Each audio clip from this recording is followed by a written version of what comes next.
সাবেক প্রধানমন্ত্রী শেখ হাসিনার ব্যক্তিগত কর্মকর্তা এস.এম. মিজানুর রহমান মিজানকে গ্রেফতার করেছে পুলিশ। বুধবার রাত 10টার দিকে রাজধানীর গ্রিন রোড শাখা ল্যাব 8-এর সামনে থেকে তাকে গ্রেফতার করা হয়। নিউ মার্কেট থানার ভারপ্রাপ্ত কর্মকর্তা মহসিন উদ্দিন জানান, রাত 10টার দিকে ঢাকা কলেজের কয়েকজন শিক্ষার্থী ও পথচারী মিজানুরকে দেখে আটক করেন। পরে তাকে নিউ মার্কেট থানায় হস্তান্তর করা হয়। তার বিরুদ্ধে জুলাই হত্যাকাণ্ডের ঘটনায় মামলা রয়েছে। আজ 25শে বৈশাখ, বিশ্বকবি রবীন্দ্রনাথ ঠাকুরের 164তম জন্মবার্ষিকী। দিবসটি উপলক্ষে সকালে কুষ্টিয়া পৌরসভার আয়োজনে শহরের কবি আজিজুর রহমান সড়কে অবস্থিত রবীন্দ্রনাথের স্মৃতি বিজড়িত বাড়িতে কবির প্রতিকৃতিতে ফুলের মালা অর্পণ ও মঙ্গল প্রদীপ জ্বালিয়ে অনুষ্ঠানের সূচনা করা হয়। এরপর আলোচনা সভা ও জাতীয় রবীন্দ্রসঙ্গীত সম্মিলন পরিষদ কুষ্টিয়া জেলা শাখা ও স্থানীয় শিল্পীবৃন্দের অংশগ্রহণে চলছে সাংস্কৃতিক পরিবেশন। অন্যদিকে কবির জন্মবার্ষিকী উপলক্ষে কুমারখালী উপজেলার শিলাইদহে বিশ্বকবির স্মৃতি বিজড়িত কুঠি বাড়িতে শুরু হয়েছে 3 দিনের জাতীয় অনুষ্ঠানমালা। সকাল 10:30টায় অনুষ্ঠানের উদ্বোধনের কথা রয়েছে সংস্কৃতি উপদেষ্টা মোস্তফা সারওয়ার ফারুকের।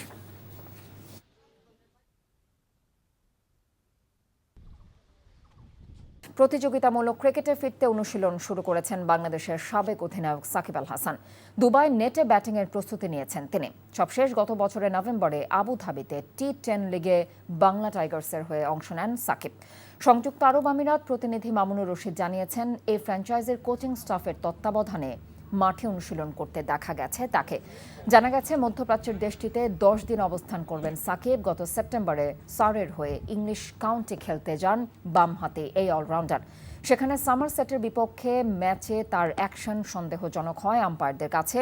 পরে 2 পরীক্ষায় ব্যর্থ হয়ে বোলিং করা নিষিদ্ধ হয়ে যায় তার। চলতি বছর মার্চে 3য় দফা পরীক্ষা দিয়ে ছাড়পত্র পান সাকিব। এখন আর বোলিং করতে তার কোনো বাধা নেই।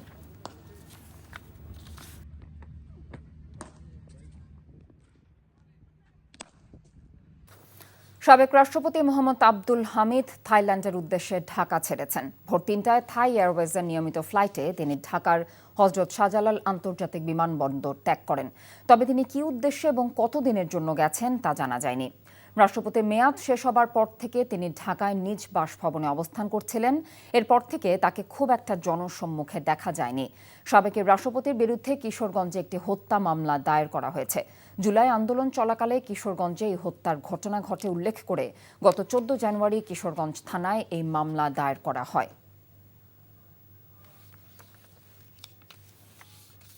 রমনা বটমূলে বোমা হামলার হাইকোর্টের রায় পড়া শুরু হয়েছে। এই বিষয়ে আরও জানতে যাচ্ছে আদালত প্রাঙ্গণে। সেখানে আছেন আমাদের সিনিয়র করেসপন্ডেন্ট তামজিদ সুমন। তামজিদ, রায় পড়া এই মুহূর্তে কোন পর্যায়ে আছে? কখন রায় ঘোষণা করা হবে? রায় পড়া এই মুহূর্তে কোন পর্যায়ে আছে বলতে, আমরা সাধারণত যে কোনো মামলার রায়ের ক্ষেত্রে এইরকম সিদ্ধান্ত খুব কম দেখি। কারণ আমরা এজলাসে যখন ছিলাম তখন রমনার বটমূল বোমা হামলা মামলার বিষয়টি উঠল এবং তখন বিচারপতি জানালেন যে মামলার রায় তারা পড়া শুরু করছেন। তবে এই মামলার রায় পড়ার বিষয়টিতে তারা সময় নেবেন। আমরা দেখলাম শুনানিতে তিনি জানালেন যে মামলার রায় আসলে দেয়া হবে মঙ্গলবার। অর্থাৎ এই মামলায় যারা আপিল করেছেন তাদের দণ্ড বহাল থাকবে কিনা, অথবা নতুন কোনো রায় আসবে কিনা, নতুন কোনো দণ্ড আসবে কিনা, সেটি আসলে জানা যাবে মঙ্গলবারে। আপনি জানেন যে এই মামলায় 9 জনকে মৃত্যুদণ্ড এবং 6 জনকে যাবজ্জীবন কারাদণ্ড দেওয়া হয়েছিল বিচারিক আদালতে। এবং এই যে 6 জনকে কারাদণ্ড দেওয়া হয়েছে, এই 6 জনের মধ্যে 2 জন কিন্তু এই কারাগারেই মারা গেছেন। এবং যে কারণে বিচারপতি বলেছেন যে এই 2 জন যে মারা গেছেন সেই 2 জনের ডেথ সার্টিফিকেট সহ আরও যে নথিগুলো, সেই নথিগুলো এখনও তারা বুঝে পাননি। তারা বলেছেন তাদের এই নথিগুলো আদালতে পেশ করতে। পাশাপাশি বিচারিক আদালতে যে রায়টি হয়েছিল সেই রায় পুরোটা তারা আবারও পড়বেন এবং পড়ার পরে আসলে নতুন সিদ্ধান্ত দিবেন এবং রায় দেবেন। আজ বেলা 11:30টায় কিন্তু বিচারপতি মোস্তফা জামান ইসলাম ও বিচারপতি নাসরিন আক্তারের যে দ্বৈত বেঞ্চ তারা এই রায় পড়া শুরু করলেন। অর্থাৎ জানানো হলো যে রায় পড়া শুরু হলো, তবে এই রায় বিচারিক আদালতের রায় পর্যবেক্ষণ করা হবে এবং দুজন যে মারা গেছেন কারাগারে কারা হেফাজতে, সেই বিষয়টি স্পষ্ট তথ্য যেন আদালতকে দেওয়া হয় এবং তারপরে আসলে পূর্ণাঙ্গভাবে রায় পড়ার পরে মঙ্গলবারে এই রায়ের দণ্ড কি হবে না হবে সেটি ঘোষণা করা হবে, এরকমটি আমাদেরকে জানানো হয়েছে। হাইকোর্ট প্রাঙ্গণ থেকে জানছিলাম রমনা বটমূলের বোমা হামলা মামলার খবর। নারী সংস্কার কমিশনের সুপারিশকে বিতর্কিত উল্লেখ করে এই সুপারিশ বাতিল এবং নারী সংস্কার কমিশন পুনর্গঠনের দাবিতে জাতীয় প্রেসক্লাবের সামনে মানববন্ধন কর্মসূচি পালন করেছে নারী প্রয়াস নারীর একটি সংগঠন। সকালে জাতীয় প্রেসক্লাবের সামনে আয়োজিত মানববন্ধন কর্মসূচিতে বিভিন্ন বিশ্ববিদ্যালয়ের শিক্ষক, শিক্ষার্থী, নারী সংগঠনের নেতৃবৃন্দ এবং রাজনৈতিক দলের কর্মী ও সংগঠক অংশগ্রহণ করেন। তাদের অভিযোগ, নারী সংস্কার কমিশনের সুপারিশ ইসলামী আইন, কানুন ও রীতিনীতির পরিপন্থী। এই সুপারিশ বাস্তবায়ন হলে নারীরাই ক্ষতিগ্রস্ত হবে বলে দাবি করেন বক্তারা। তারা বলেন, নারী সংস্কার কমিশনে যারা প্রতিনিধিত্ব করছেন তাদের ইসলামী বিধান সম্পর্কে ধারণা কম। অবিলম্বে এই কমিশন পুনর্গঠনের পাশাপাশি প্রস্তাবিত সুপারিশ বাতিলের দাবিও জানিয়েছেন মানববন্ধনে অংশ নেয়া নারীরা। ভারত থেকে বাংলাদেশে পুশিনের সময় মৌলভীবাজারের কমলগঞ্জের ধলই সীমান্ত থেকে নারী, পুরুষ, শিশু সহ 15 জনকে আটক করেছে বিজিবি। এছাড়া জেলার বিভিন্ন সীমান্ত দিয়ে ভারত থেকে আরও 135 জন বাংলাদেশে প্রবেশ করেছে। তারা আইন শৃঙ্খলা বাহিনীর চোখ ফাঁকি দিয়ে বিভিন্ন স্থানে চলে গেছে বলে স্থানীয়রা জানায়। তবে তাদের মধ্যে কতজন ভারতীয় নাগরিক আর কতজন বাংলাদেশের নাগরিক সেটি নিশ্চিত হওয়া যায়নি। এদিকে পুলিশের একাধিক সূত্রে জানা যায়, বুধবার ভোরে সীমান্ত এলাকা থেকে আটককৃত 15 জনের সবাই বাংলায় কথা বলছে। যাচাই বাছাই শেষে তাদের বিরুদ্ধে পরবর্তীতে আইনানুগ ব্যবস্থা নেওয়া হবে। এই ঘটনার পর থেকেই মৌলভীবাজারের সবকটি সীমান্তে টহল বৃদ্ধি করা হয়েছে। 17 বছর পর দেশে ফেরা ডাক্তার জুবাইদা রহমান কি রাজনীতিতে সক্রিয় হচ্ছেন, এ নিয়ে চলছে নানান জল্পনা কল্পনা।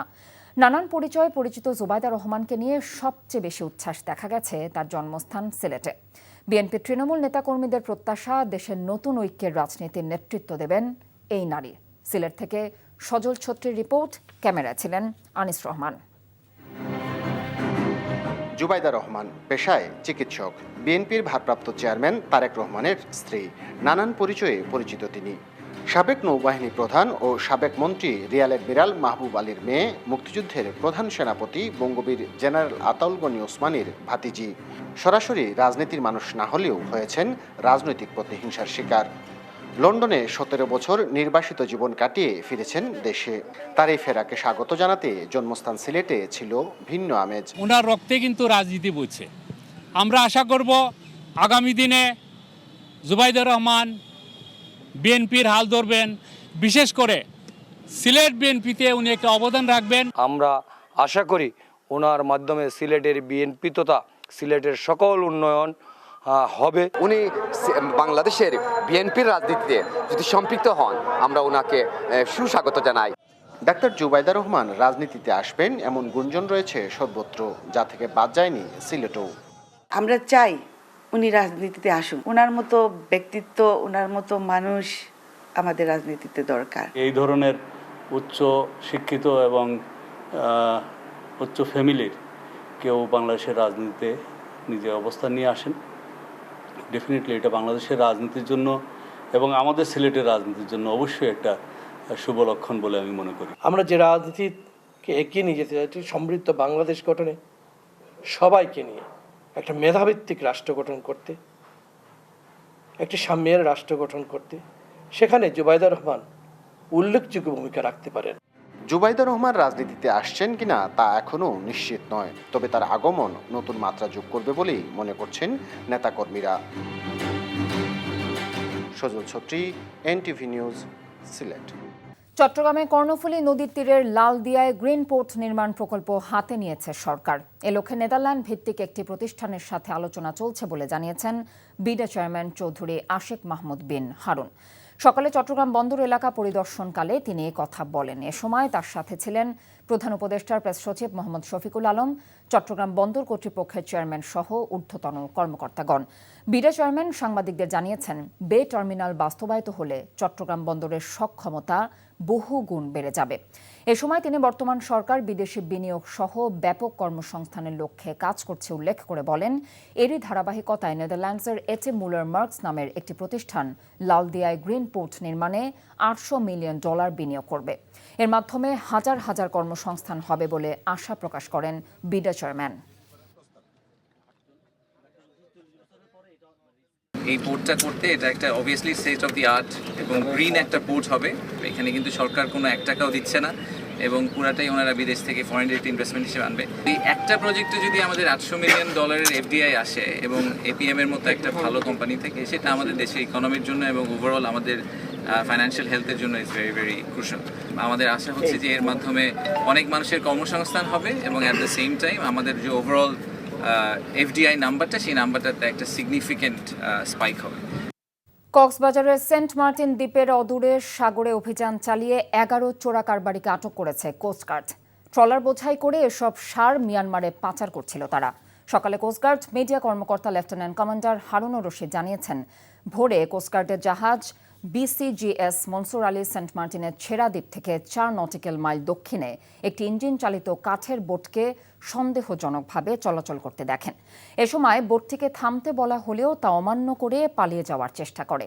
পরে ধাওয়া দিয়ে বোটসহ 11 জনকে আটক করা হয়। জব্দ করা হয় 742 বস্তা ইউরিয়া সার। আটককৃতরা উখিয়ার রোহিঙ্গা ক্যাম্প ও চট্টগ্রামের বাসিন্দা।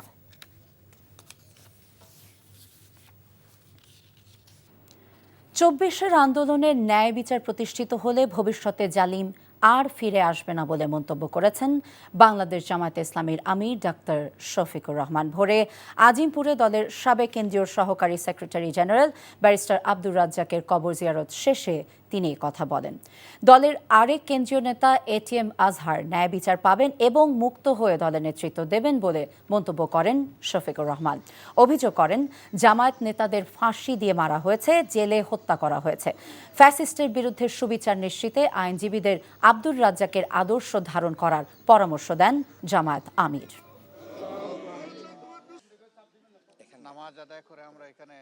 প্রচুর মামলা করেছে, আপনারা জানেন না? অবশ্যই আমরা মিথ্যা মামলা করি নাই, শত শত মানুষকে আসামি বানাই নাই, কিন্তু যারা অপরাধী তাদের কাউকে আমরা ছাড়ি নাই। তাদের নাম সুনির্দিষ্ট উল্লেখ করে, তাদের অপরাধের সুনির্দিষ্ট ধরন উল্লেখ করে আমরা মামলা করেছি। আমরা সেই ন্যায় বিচারটা দেখতে চাই। এই ন্যায় বিচার যদি নিশ্চিত হয় তাহলে আগামীতে কোনো জালিমের জন্ম এই দেশে হবে না। কিন্তু যদি ন্যায় বিচার নিশ্চিত না হয় তাহলে দফায় দফায় জালিম আরো ভয়ঙ্কর রূপ ধারণ করে জাতির সামনে আসবে। 71 মানবতা বিরোধী অপরাধে মৃত্যুদণ্ডপ্রাপ্ত জামাত নেতা এটিএম আজহারের খালাস চেয়ে দায়ের করা আপিলের রায় আগামী 27 মে ধার্য করেছে আপিল বিভাগ। বৃহস্পতিবার প্রধান বিচারপতি ডক্টর সৈয়দ রেফাত আহমেদের নেতৃত্বে 7 বিচারপতির সমন্বয়ে গঠিত আপিল বিভাগের পূর্ণাঙ্গ বেঞ্চ শুনানি শেষে রায়ের দিন ঘোষণা করেন। শুনানিতে আসামি পক্ষের আইনজীবী শিশির মনির বলেন, এই বিচারের নামে অতীতে যাদের সাজা দেওয়া হয়েছে তারা সবাই সংঘবদ্ধ অবিচারের শিকার হয়েছিলেন। আর রাষ্ট্রপক্ষ জানায়, বিগত সরকারের সময় ট্রাইব্যুনালে আইনের অপপ্রয়োগ করা হয়েছে। এ সময় ট্রাইব্যুনালের বর্তমান আইনটি ভবিষ্যতে প্রশ্নবিদ্ধ হবে কিনা জানতে চাইলে তিনি বর্তমান আইনটিকে আন্তর্জাতিক মানদণ্ড সম্পন্ন এবং এই নিয়ে বিতর্কের অবকাশ নেই বলে আশ্বস্ত করেন। আগামী 15 মে থেকে 15 জুলাই পর্যন্ত দলের প্রাথমিক সদস্য সংগ্রহ নবায়ন কার্যক্রম চালাবে বিএনপি। এবারে 1 কোটিরও বেশি নতুন কর্মী দলে যুক্ত করার পরিকল্পনা রয়েছে বলে জানিয়েছেন বিএনপির সিনিয়র যুগ্ম মহাসচিব রুহুল কবির রিজভী। পল্টনে বিএনপির কেন্দ্রীয় কার্যালয়ে এক সংবাদ সম্মেলনে তিনি একথা বলেন। স্বৈরাচার আমলে অনেকেই বিএনপির সদস্য হতে চেয়েও পারেনি বলে মন্তব্য করে তিনি বলেন, এখন সেই ভীতিকর পরিস্থিতি না থাকায় সদস্য সংগ্রহ কার্যক্রমে সাড়া দেবে মানুষ। তিনি আরও বলেন, সকল বিভাগীয় সাংগঠনিক সম্পাদকগণ এই কার্যক্রমে তদারকি করবেন। আর যারা আগে আওয়ামী লীগ করতেন কিন্তু দুর্নীতি অনিয়মের বিরুদ্ধে সরব ছিলেন এবং আওয়ামী লীগ থেকে অনেক আগেই সরে গেছেন, তারাও বিএনপির সদস্য হতে পারবেন বলে জানান বিএনপির সিনিয়র এই যুগ্ম মহাসচিব। রোহিঙ্গাদের নিজ ভূমি মিয়ানমারে প্রত্যাবাসনের এখনই সঠিক সময় নয় বলে মন্তব্য করেছেন ঢাকায় নিযুক্ত চীনের রাষ্ট্রদূত ইয়াও ওয়েন। বাংলাদেশ চীন কূটনৈতিক সম্পর্কের 50 বছর পূর্তি উপলক্ষে Bangladesh institute of international and strategic studies আয়োজিত সেমিনারে তিনি এমন মন্তব্য করেন। বাংলাদেশের স্বাধীনতা এবং সার্বভৌমত্বকে চীন সম্মান জানায় উল্লেখ করে রাষ্ট্রদূত সংস্কার সহ বাংলাদেশের উন্নয়ন অগ্রযাত্রায় অন্তর্বর্তী সরকারের পাশে থাকবে বলে জানান।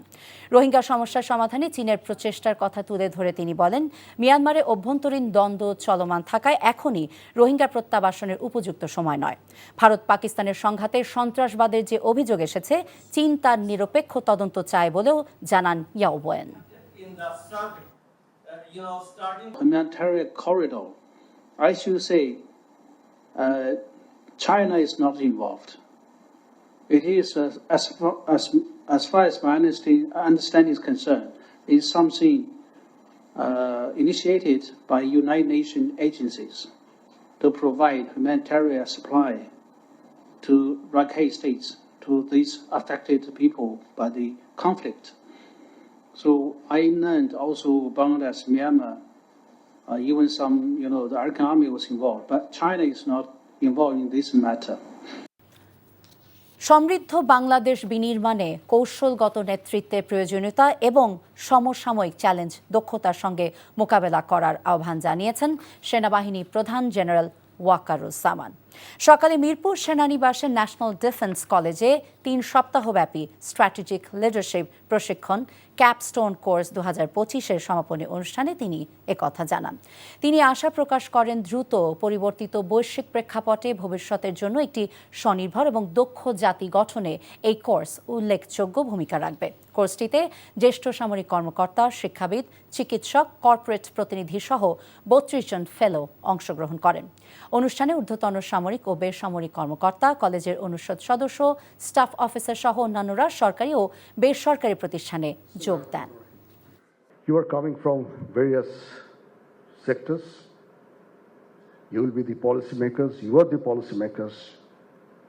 You are the prominent persons who would make the policies, understand the strategies, and give the direction, for which you need strategic acumen, you need deep knowledge about the security issues.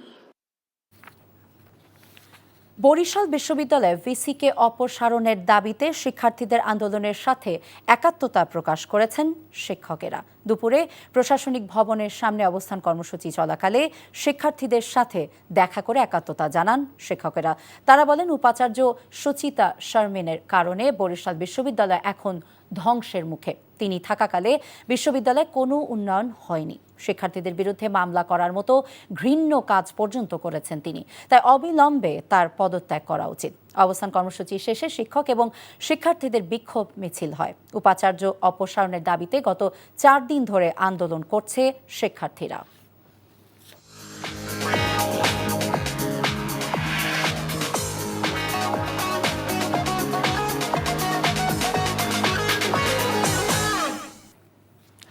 Mercantile bank অর্থনীতির খবর। জ্বালানি সংশ্লিষ্ট বেশিরভাগ প্রতিষ্ঠানই আমদানি নীতি এবং সরবরাহ নীতি না মানার কারণে হঠাৎ করে এই খাতে মূল্য বৃদ্ধি হচ্ছে বলে মন্তব্য করেছেন কনজিউমার অ্যাসোসিয়েশন অফ বাংলাদেশ ক্যাবের জ্বালানি উপদেষ্টা এম শামসুল আলম। জাতীয় প্রেস ক্লাবে কনজিউমার্স ক্যাব আয়োজিত জ্বালানি রূপান্তর নীতি বিষয়ক আলোচনায় একথা বলেন তিনি। এখন পর্যন্ত এমন কোনো প্রতিষ্ঠান তৈরি হয়নি যারা প্রকৃতপক্ষে জ্বালানি খাতে প্রকৃত সংকট নিয়ে কাজ করতে পারছে বলেও জানান এম শামসুল আলম। বক্তারা বলেন, ব্যবসা ভিত্তিক মানি লন্ডারিং এর মাধ্যমে দেশের টাকা বিদেশে পাচার হচ্ছে এবং ওইসব দেশে ট্যাক্স পরিশোধের মাধ্যমে সেই সব অর্থ বৈধ করে নিয়েছে। ফলে ওইসব অর্থ দেশে ফিরিয়ে আনা দুষ্কর। বিএসএফ কর্তৃক খাগড়াছড়ি সহ 3 জেলার সীমান্ত দিয়ে শতাধিক মুসলিমকে বাংলাদেশে পুশিনের ঘটনায় উদ্বেগে সীমান্তবাসী। ফের অনুপ্রবেশ ঠেকাতে সতর্ক অবস্থানে রয়েছে বিজিবি। অনুপ্রবেশকারীরা বাংলাদেশি, রোহিঙ্গা এবং গুজরাটের মুসলিম বলে দাবি করেন। এদিকে টহল জোরদারের পাশাপাশি গ্রামবাসীকে বিজিবিকে সহায়তার জন্য অনুরোধ জানানো হয়েছে। খাগড়াছড়ির মাটিরাঙ্গা ও পানছড়ি সীমান্তের বিভিন্ন পয়েন্ট দিয়ে বুধবার ভোর থেকে এ পর্যন্ত নারী, শিশুসহ 81 জনকে বাংলাদেশে পুশ ইন করা হয়েছে, যাদের বেশিরভাগই গুজরাটের মুসলিম। অনুপ্রবেশের পর তারা বিজিবি হেফাজতে রয়েছেন। অনুপ্রবেশ ঠেকাতে গতকাল স্থানীয় প্রশাসন ও বিজিবি কর্মকর্তারা বৈঠক করেন গ্রামবাসীর সঙ্গে। ভারত থেকে বাংলাদেশে পুশ ইনের সময় বুধবার ভোরে মৌলভীবাজারের কমলগঞ্জের ধলই সীমান্ত থেকে নারী, পুরুষ, শিশুসহ 15 জনকে, কুড়িগ্রামে রৌমারী ও ভুরুঙ্গামারী সীমান্ত থেকে 8 বাংলাদেশি সহ 44 জনকে আটক করে বিজিবি। করার জন্য তারা প্রস্তুতি নিয়ে আছে। বিজেপি আমাদেরকে বলছে বিজেপির পাশাপাশি কিছু পাবলিক দিয়ে সাপোর্ট দেওয়ার জন্য। এখন তো আমরা তো ভয় লাগতেছে, মানে এটা কি হয় না এটা আল্লাহ জানে, বলে তো বলতে পারি না। ত্রিপুরা রাজ্য থেকে ওরা গাড়ি দিয়ে এখানে সীমান্ত এলাকায় নিয়ে আসছে, এনে এদেরকে রাত 12টার পরে সম্ভবত বর্ডার ক্রসিং করে বাংলাদেশে পাঠিয়ে দিচ্ছে। সীমান্ত এলাকায় কঠোর নিরাপত্তা ব্যবস্থা নিশ্চিত করা হয়েছে জানিয়ে স্বরাষ্ট্র উপদেষ্টা অবসরপ্রাপ্ত লেফটেন্যান্ট জেনারেল জাহাঙ্গীর আলম চৌধুরী বলেছেন, কৃষকরা নির্ভয়ে ধান কাটতে পারবেন। দিনাজপুরের বিরল উপজেলায় বোরো ধান কাটা উদ্বোধনকালে এসব কথা বলেন স্বরাষ্ট্র উপদেষ্টা। তিনি বলেন, কৃষি জমি রক্ষায় নতুন করে ভূমি আইন ও ভূমি ব্যবহার নীতিমালা প্রণয়নের চিন্তাভাবনা চলছে। কৃষি যান্ত্রিকীকরণ ও কৃষকদের প্রচেষ্টায় বোরো মৌসুমে ভালো ফলন হওয়ায় সন্তোষ প্রকাশ করেন উপদেষ্টা। এ সময় কৃষি সচিব এমদাদুল্লাহ মিয়ান সহ স্থানীয় প্রশাসনের ঊর্ধ্বতন কর্মকর্তারা উপস্থিত ছিলেন। আমাদের এই বর্ডার সম্পূর্ণ সিকিউর, এখানে কোনো ধরনের কোনো সমস্যা নেই, তারা ভালোভাবে ধান কাটতে পারবে। নতুনভাবে আমরা আবার একটা আইনের জন্য আমরা আবারও বুঝছি, আমার ভূমি ব্যবহার নীতিমালা কৃষি জমি সুরক্ষা আইন একটা নতুনভাবে আমরা আবার করার চিন্তা ভাবনা আছে। এটা কিছুদিনের ভিতরে আমরা এগুলো হয়ে যাবে। ঢাকা মাওয়া এক্সপ্রেসওয়ের মুন্সিগঞ্জের সিরাজদি খানে বাস চাপায় প্রাণ গেল। অ্যাম্বুলেন্সে থাকা নারী পুরুষ সহ 5 জনের। নিহতরা হলেন আব্দুস সামাদ ফকির, তার ছেলে বিল্লাহ ফকির, মেয়ে আফসানা ও অ্যাম্বুলেন্স চালক। অপরজনের পরিচয় জানা যায়নি। পুলিশ জানায়, রাজধানীর ধানমন্ডিতে রোগী নিয়ে যাচ্ছিল অ্যাম্বুলেন্সটি। দুপুরে নিমতলা এলাকায় আসার পর অ্যাম্বুলেন্সের চাকা ব্লাস্ট হয়ে যায়। মেরামত কাজ চলাকালে গোল্ডেন লাইন পরিবহনের একটি বাস ধাক্কা দেয় অ্যাম্বুলেন্সটিকে। এতে ঘটনাস্থলে এক নারীর মৃত্যু হয়। আহতদের উদ্ধার করে ঢাকা মেডিকেল কলেজ হাসপাতালে পাঠালে 4 জনকে মৃত ঘোষণা করেন চিকিৎসকরা। অন্যদিকে গোপালগঞ্জে একটি পিকআপ নিয়ন্ত্রণ হারিয়ে মহাসড়কের গাছের সাথে ধাক্কা লেগে 2 জন নিহত হয়েছে। বিকেলে ঢাকা খুলনা মহাসড়কের মুকসুদপুর উপজেলার দাসেরহাট এলাকায় এ দুর্ঘটনা ঘটে। এছাড়া সড়ক দুর্ঘটনায় চুয়াডাঙ্গা ও চাঁপাইনবাবগঞ্জে 2 জন নিহত হয়েছে। সিলেটের গোয়াইনঘাট সীমান্তে মেইন পিলারের মধ্যবর্তী স্থানে একটি মাঠের জরিপ কাজ চালানোর সময় স্থানীয়দের বিক্ষোভের মুখে কাজ বন্ধ রেখে সরে পড়ে ভারতীয় সীমান্তরক্ষী বাহিনী বিএসএফ। সকালে এ নিয়ে সীমান্তে উত্তেজনা ছড়িয়ে পড়ে। পরে বিজিবির হস্তক্ষেপে পরিস্থিতি নিয়ন্ত্রণে আসে। স্থানীয়দের অভিযোগ, এলাকাবাসী দীর্ঘদিন ধরে খেলার মাঠ হিসেবে ব্যবহার করে আসছেন এমন জমি দখলে পায়তারা করছে বিএসএফ। 2015 সালে ছিটমহল বিনিময় চুক্তি অনুযায়ী মাঠটি ভারতের বলে দাবি করে আসছে বিএসএফ। দুপুরে বিজিবি, বিএসএফ এবং বাংলাদেশ জরিপ বিভাগ 1278-79 পিলারের মধ্যবর্তী স্থানটিতে জরিপ করতে যায়। এ সময় সীমান্তবর্তী বাংলাদেশিরা জড়ো হয়ে বিক্ষোভ শুরু করে। এক পর্যায়ে বিএসএফ আসলে বাংলাদেশি সাধারণ জনতা বাধা দেয়। পরে ঘটনাস্থল ত্যাগ করে যৌথ জরিপ দল। চট্টগ্রামে কর্ণফুলী নদীর তীরের লালদিয়ায় গ্রিন পোর্ট নির্মাণ প্রকল্প হাতে নিয়েছে সরকার। এ লক্ষ্যে নেদারল্যান্ডস ভিত্তিক একটি প্রতিষ্ঠানের সাথে আলোচনা চলছে বলে জানিয়েছেন বিডা চেয়ারম্যান চৌধুরী আশিক মাহমুদ বিন হারুন। সকালে চট্টগ্রাম বন্দর এলাকা পরিদর্শনকালে তিনি কথা বলেন। এ সময় তার সাথে ছিলেন প্রধান উপদেষ্টা প্রেস সচিব মোহাম্মদ শফিকুল আলম, চট্টগ্রাম বন্দর কর্তৃপক্ষের চেয়ারম্যান সহ ঊর্ধ্বতন কর্মকর্তাগণ। বিডা চেয়ারম্যান সাংবাদিকদের জানান, বে টার্মিনাল বাস্তবায়িত হলে চট্টগ্রাম বন্দরের সক্ষমতা বহুগুণ বেড়ে যাবে। এ সময় তিনি বর্তমান সরকার বিদেশি বিনিয়োগ সহ ব্যাপক কর্মসংস্থানের লক্ষ্যে কাজ করছে উল্লেখ করে বলেন, এর ধারাবাহিকতায় নেদারল্যান্ডসের এটি মুলে মার্কস নামের একটি প্রতিষ্ঠান লালদিয়ায় গ্রিন পোর্ট নির্মাণে $800 মিলিয়ন বিনিয়োগ করবে। একই সাথে প্রায় $2 বিলিয়ন বিদেশি বিনিয়োগে এ যাবৎকালে মাস্টার প্রজেক্ট বে টার্মিনাল বাস্তবায়িত হলে 25,000 মানুষ কর্মসংস্থান হবে বলে আশা করেন বিডা চেয়ারম্যান। এটা একটা obviously state of the art এবং গ্রিন একটা পোর্ট হবে। এখানে কিন্তু সরকার কোনো 1 টাকাও দিচ্ছে না এবং পুরাটাই ওনারা বিদেশ থেকে ফরেন ডিরেক্ট ইনভেস্টমেন্ট হিসেবে আনবে। 25,000 লোকের যদি কর্মসংস্থান হয়, তাদের সাথে 25,000 ফ্যামিলি, তার মানে আমরা তো ইজিলি বলছি 1 লাখ লোকের, জাস্ট মিনিমাম 1 লাখ লোকের কথা বলা হচ্ছে, যারা এডিশনাল এই চিটাগং শহর এই এলাকায় এসে থাকা শুরু করবে, এই এলাকায় কাজ করবে। মাগুরায় শিশু আসিয়া ধর্ষণ ও হত্যা মামলার সাক্ষ্য গ্রহণ শেষ হয়েছে।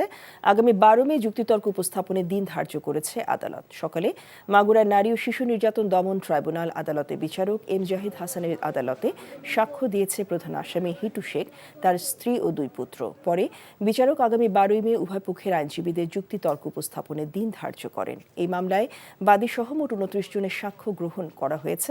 অভিযুক্ত হিটু শেখ ইতোপূর্বে আদালতে 164 ধারায় স্বীকারোক্তিমূলক জবানবন্দিতে নিজের দোষ স্বীকার করেছে। মুন্সিগঞ্জ শহরে ট্রিপল মার্ডার মামলায় 3 ভাইয়ের ফাঁসি ও 5 জনকে যাবজ্জীবন কারাদণ্ড দিয়েছে আদালত। দুপুরে ঢাকার 3 নম্বর দ্রুত বিচার ট্রাইব্যুনালের বিচারক মাসুদ করিম এ রায় দেন। 2021 সালে 24 মার্চ ইফতেজিংকে কেন্দ্র করে সালিশ বৈঠকে ধারালো ছুরি নিয়ে হামলা করে ফাঁসির দণ্ডপ্রাপ্ত আপন 3 ভাই রনি প্রধান, সৌরভ প্রধান ও শিহাব প্রধান। নিহত হন উত্তর ইসলামপুর এলাকার ইমন পাঠান ও সাকিব মিয়া। পরদিন দুপুরে ঢাকা মেডিকেল কলেজ হাসপাতালে মারা যান সালিশের নেতৃত্বে থাকা আওলাদ হোসেন মিন্টু। পারিবারিক বিরোধে সাভারে বাবাকে হত্যা করে 999-এ ফোন দিয়ে পুলিশের কাছে আত্মসমর্পণ করেছে মেয়ে। ভোরে সাভার পৌর এলাকার মজিদপুর কাঁঠাল বাগানে এই ঘটনা ঘটে। বিষয়টি নিশ্চিত করেছেন সাভার মডেল থানার ভারপ্রাপ্ত কর্মকর্তা জুয়েল মিয়া। তিনি জানান, সকালে এক নারী 999-এ ফোন করে জানান তিনি তার পিতাকে হত্যা করেছেন। লাশের পাশে বসে আছেন। দ্রুত পুলিশ ঘটনাস্থলে গিয়ে আব্দুস সাত্তারের লাশ উদ্ধার করে। আটক করা হয় মেয়ে জান্নাত জাহান শিফাকে। ময়নাতদন্তের জন্য তার মরদেহ শহীদ সোহরাওয়ার্দী মেডিকেল কলেজ হাসপাতাল মর্গে প্রেরণ করা হয়। আগামী 15 মে থেকে নাটোরে আনুষ্ঠানিকভাবে শুরু হবে আম ও লিচু সংগ্রহ এবং বাজারজাতকরণ কার্যক্রম। এদিন থেকে চাষিরা গুটি জাতের আম ও মোজাফফর জাতের লিচু বাজারজাত করতে পারবে। দুপুরে জেলা প্রশাসক আসমা শাহিনের সভাপতিত্বে তার সম্মেলন কক্ষে কৃষি বিভাগ, চাষি ও ব্যবসায়ীদের নিয়ে নিরাপদ আম লিচু আহরণ, সংরক্ষণ ও বাজারজাতকরণ বিষয়ক সভায় এ সিদ্ধান্ত নেওয়া হয়। এদিন নাটোর জেলার ফ্রুট ক্যালেন্ডার প্রকাশ করা হয়। সে অনুযায়ী 15 মে থেকে 10 অগস্ট পর্যন্ত গোপালভোগ, রানী পছন্দ, ক্ষীরসাপাত, লখনা, ল্যাংড়া, মোহনভোগ, আম্রপালি, ফজলি, হাড়িভাঙা মল্লিকা, বাড়ি 4, আশ্বিনা ও গৌরমতী আম পর্যায়ক্রমে বাজারজাত করা যাবে। আর বোম্বাই ও চায়না 3 জাতের লিচু বাজারে আনা যাবে 25 মে। আজ 25 বৈশাখ, বিশ্বকবি রবীন্দ্রনাথ ঠাকুরের 164তম জন্মবার্ষিক। এ উপলক্ষে কুষ্টিয়ার কুমারখালী উপজেলার শিলাইদহের কুঠি বাড়িতে 3 দিন ব্যাপী জাতীয় অনুষ্ঠানমালার উদ্বোধন করা হয়েছে। সকালে ভার্চুয়ালি যুক্ত হয়ে এর উদ্বোধন করেন সংস্কৃতি বিষয়ক উপদেষ্টা মোস্তফা সরোয়ার ফারুকী। অনুষ্ঠানে ইসলামী বিশ্ববিদ্যালয়ের উপাচার্য ডক্টর নকিব মোহাম্মদ নসরুল্লাহ ও জেলা প্রশাসক তৌফিকুর রহমান বক্তব্য রাখেন। আলোচনা শেষে মূল মঞ্চে রবীন্দ্রসঙ্গীত, কবিতা আবৃত্তি, দলীয় নৃত্য পরিবেশন করেন শিল্পীরা। এদিকে সিরাজগঞ্জের শাহজাদপুর রবীন্দ্র কাচারি বাড়িতে শুরু হয়েছে রবীন্দ্র জন্মবার্ষিক উৎসব। সকালে 3 দিন ব্যাপী অনুষ্ঠানের উদ্বোধন করেন পার্বত্য চট্টগ্রাম বিষয়ক মন্ত্রণালয়ের সচিব আব্দুল খালেক। কবিগুরু স্মৃতি বিজড়িত শাহজাদপুর কাচারি বাড়িতে ভিড় করছেন রবীন্দ্র প্রেমীরা। বিরাজ করছে উৎসবের আমেজ।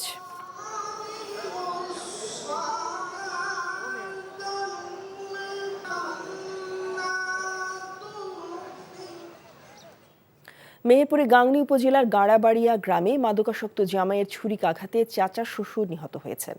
স্থানীয়রা জানান, মাদকাসক্ত জামাই সবুজ একই উপজেলার 16 টাকা গ্রামের সাবেক ইউপি সদস্য ময়নাল মেম্বারের ছেলে। পারিবারিক কলহের জেরে সকালে চাচা শ্বশুর ইলিয়াস হোসেনের বাড়িতে যান সবুজ। কথা কাটাকাটির এক পর্যায়ে কোমরে থাকা ধারালো ছুরি দিয়ে ইলিয়াসকে ছুরিকাঘাত করে হত্যা করে সে। খবর পেয়ে অভিযুক্ত সবুজকে হেফাজতে নিয়েছে পুলিশ। সুন্দরবনে হুলার ভারানী খাল থেকে 42 কেজি হরিণের মাংস জব্দ করেছে বন বিভাগ। পূর্ব সুন্দরবন বিভাগের চাঁদপাই রেঞ্জের ঢাংমারি স্টেশন কর্মকর্তা সুরজিৎ চৌধুরী জানান, গোপন সংবাদের ভিত্তিতে ভোর রাতে বনের হুলার ভারানী খালে অভিযান চালায় বন প্রহরীরা। বন প্রহরীদের উপস্থিতি টের পেয়ে চোরা শিকারীরা বনের গহীনে পালিয়ে যায়। পরে তাদের ফেলে যাওয়া নৌকায় তল্লাশি চালিয়ে 42 কেজি হরিণের মাংস জব্দ করা হয়।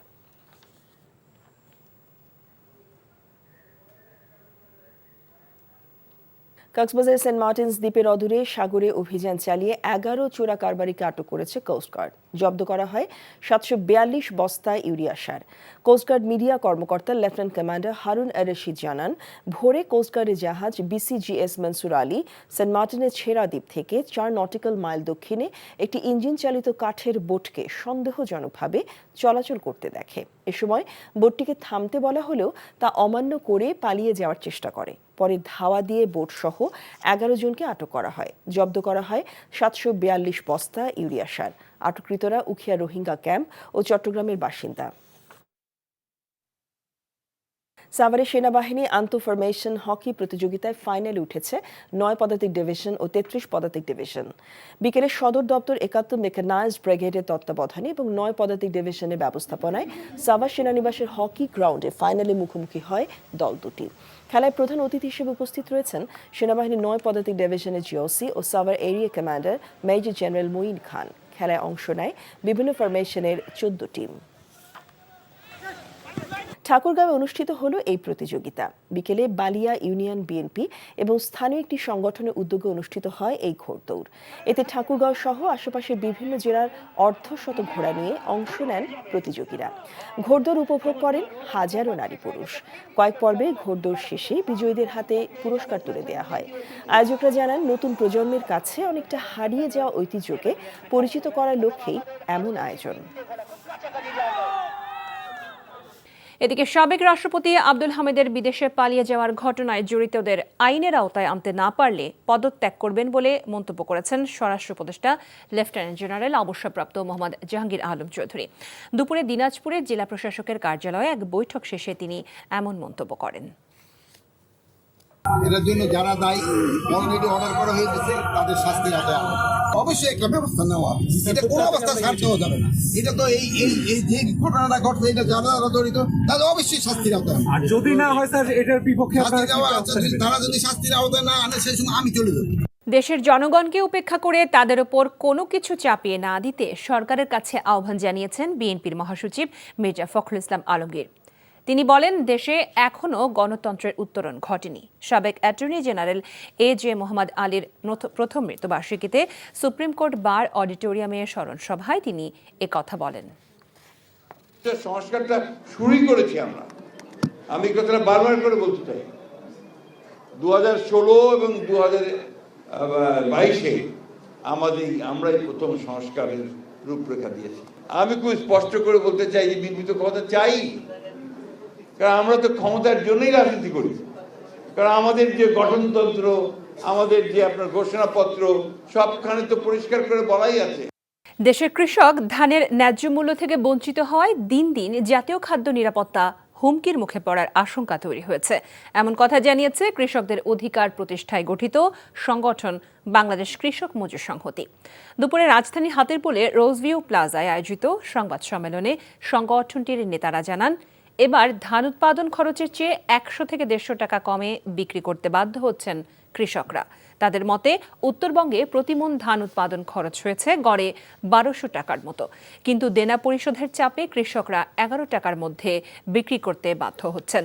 কৃষকের ধানের ন্যায্য দাম নিশ্চিতে মূল্য কমিশন গঠনের আহ্বান জানায় সংগঠনটি। বলছে, উৎপাদন খরচ কমিয়ে আনার পাশাপাশি কৃষকদের জন্য বিশেষ ঋণের ব্যবস্থা করতে হবে।